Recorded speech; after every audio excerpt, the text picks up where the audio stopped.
지금까지 살펴본 세 가지 사례는 권리를 둘러싼 당사자의 어떤 관계, 당사자 간의 관계 맥락에 있어서 매우 대조적인 양상을 보이고 있습니다.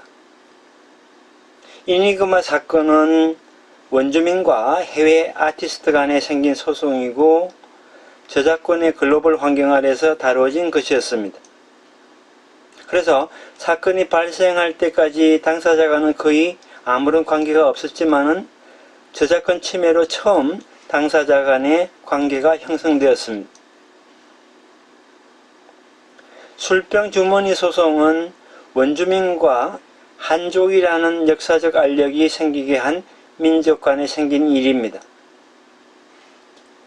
다수파인 한족에 대해서 원주민은 정치적으로도 경제적으로도 열세에 있었습니다. 원주민 측은 한족에 대해서 뿌리 깊은 불신감을 가지고 있고 한족 측은 원주민 문명의 주변에 있는 뒤떨어진 사람들로 생각을 했고 생활 개선이 필요하고 문화적으로 교화를 해야 하는 필요가 있는 대상으로 생각을 해왔습니다. 한족 중심의 중화 문명하에서는 원주민이 만드는 것, 행위는 반드시 가치가 있는 것으로 여겨지질 않았습니다. 그래서 골동 취미나 관광지의 선물 혹은 어떤 여흥적인 볼거리 정도로 간주되어 왔던 것입니다. 술병 주머니에 대해서도 피고 측은 그 형태나 디자인을 이용했다는 의식이 없고 허가가 필요한 정도가 아니라는 감각이었는지 모르겠습니다. 한편 소송을 제기한 측은 원주민과 한족 양자가 포함되는 점에도 우리가 유의할 필요가 있습니다. 물론 원주민 측에도 저작권, 의장권이라는 사고방식이 침투해 있는 것이지만은 소송 절차나 어떤 논쟁의 과정에서는 한족이 대다수를 차지하고 있는 가운데 추진해야 합니다. 이러한 점에서 주장하는 원주민이 많은 것은 현실입니다. 그리고 마지막으로 연인의 밤 사건은 원주민 사회 내에서 발생한 것입니다. 그것도 민족 집단이라는 차원에서 아미족이라는 같은 민족성을 가지고 있는 사람들의 다른 집단 간에서 생긴 일입니다. 역사적으로 보면 당사자들은 반드시 양호한 좋은 관계는 아니기 때문에 이 논쟁은 지적재산권 논쟁이라는 형식을 취하면서 실은 마을 간의 어떤 해묵은 논쟁의 일부라고 할 수가 있습니다. 세 가지 사례 가운데 보호조례는 술병 주머니 소송과 그 다음에 연인의 밤 이 두 가지 사례에 적용이 되었습니다. 보호조례의 기본 정신은 원주민 문화의 권리나 지적재산을 비원주민으로부터 지키는 것이지만은 이 두 가지 사례는 그 정신이 반드시 잘 활용되고 있다 할 수 없습니다. 하나는 비원주민이 자신들의 권리를 지킬 수 없음에도 불구하고 경제적 조건에서 보호조례 적용을 적극적으로 추구하는 경우가 있습니다. 원주민 측이 보호조례를 적용하게 되면서 원주민의 저작권 행사를 한정하게 된다면 본말 전도가 됩니다. 또 보호조례 적용은 원주민 내부의 분쟁을 법정으로 가져가는 상황을 만들 수 있습니다. 이 보호조례의 한 가지 특징은 전통적 지식 그 자체의 어떤 권리에 대해서 규정하고 있는 것이 아니라 전통적인 지혜로부터 생성되는 창작에 관한 권리를 보장하려는 점에 있습니다. 즉, 기존의 것만 아니라 앞으로 생길 수 있는 것이나 사안에 대해서도 권리를 주장할 수 있다는 것입니다. 대상을 특정하는 것이 쉽지 않은 매우 애매한 제도가 되었다고 할 수 있을 것입니다.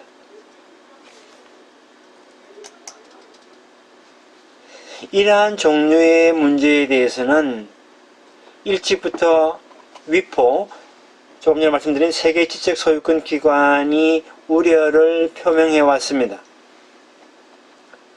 사적인 재산권이 문화유산으로서 확립함으로써 권리 주체 이외의 사람들은 문화유산에 근거한 창작 및 기술 혁신을 할 수 없게 된다는 지적입니다.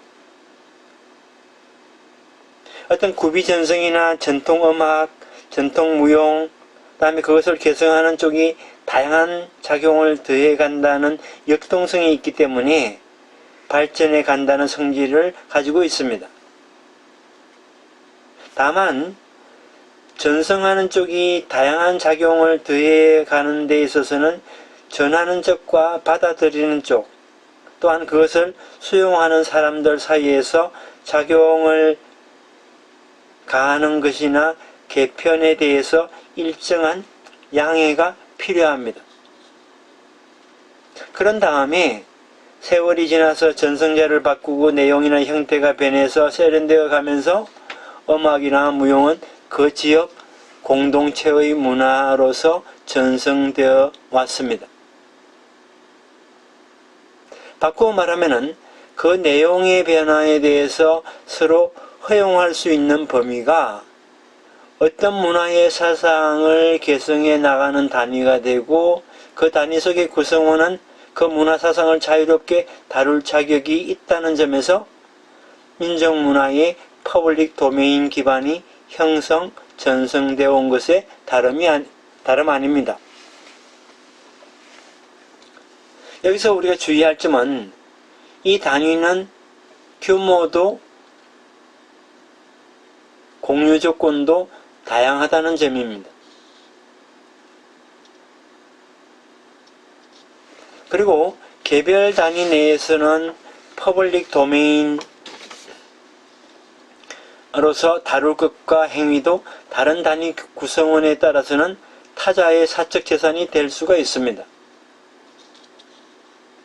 대만의 사례에서 좀 더 우리가 자세하게 말씀을 드리자면은 한족이 정치적으로 중심이 되어 확립해온 저작권, 특허권에 관한 글로벌한 권리 제도 하에서 인정되는 퍼블릭 도메인은 원주민의 문화적 개성이라는 차원에서는 반드시 퍼블릭 도메인이 되지 않는다는 것입니다.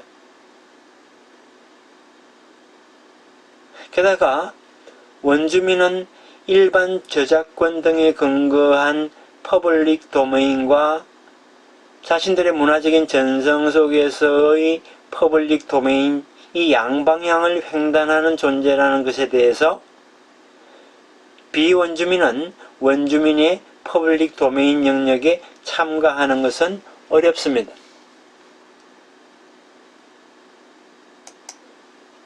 그것은 원주민의 민족성이 불가결한 영역이기 때문입니다. 누가 원주민으로서 또 특정 민족으로서 의례나 제작 활동을 해도 좋은가?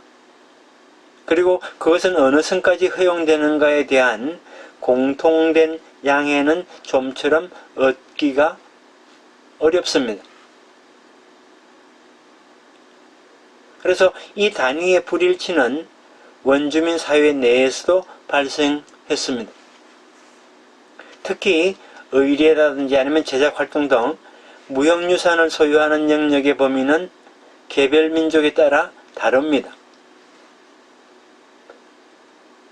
아미족에 속하는 복수의 마을 간에서 발생한 연인의 밤 행사와 닮은 논쟁이 다른 원주민 집단에서도 나타날지는 각 집단의 문화적 전승에 관한 생각 방식에 따라서 아마 다를 것입니다. 다만 여기서 명확하게 말할 수 있는 것은 보호조례가 성립함으로써 연인의 밤 행사에 관한 소송 같은 기존에는 원주민 사회 내부에서 완결되어도 좋을 것이 대만 사회 전체와 관련한 제도 하에서 다루어지게 되었다는 점입니다.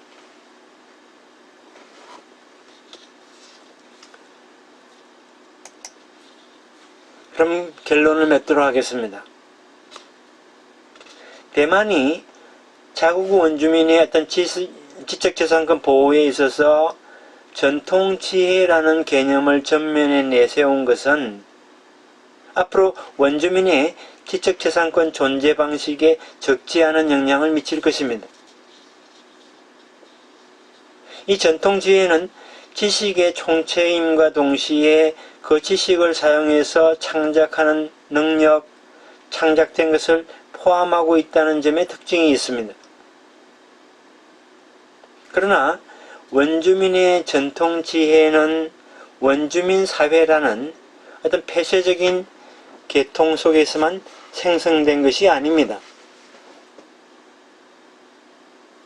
어떤 원주민 집단이 다른 원주민 집단, 한족, 아니면 일제강점기에 영향을 미쳤던 일본인 등 타자와의 교섭이라는 다양한 역사 경험 속에서 자신들의 전통 지혜를 양성해온 가능성도 부정할 수가 없습니다. 그러한 역사성에 배려하지 않는 일방적인 권리 주장은 반드시 사회적으로 받아들여진다고 할 수가 없습니다. 한편 이러한 원주민의 지적재산 보호를 할 필요가 생긴 것은 지적재산뿐 아니라 원주민의 다양한 재산을 지킬 수 없었던 역사가 존재합니다. 게다가 전통지혜는 능력을 내포하기 때문에 개인의 내면적인 영역에도 들어간 성격을 지니고 있습니다. 기능을 개성하는 것은 가능하지만은 능력에는 개인차가 있고 반드시 그대로 개성된다고 할 수가 없습니다. 기능의 방법이나 거기에서 생성되는 어떤 실체의 물질은 개성 가능하지만은 능력 그 자체를 유산으로 삼는 것은 불가능합니다. 원주민이라는 점, 능력을 구비하는 것의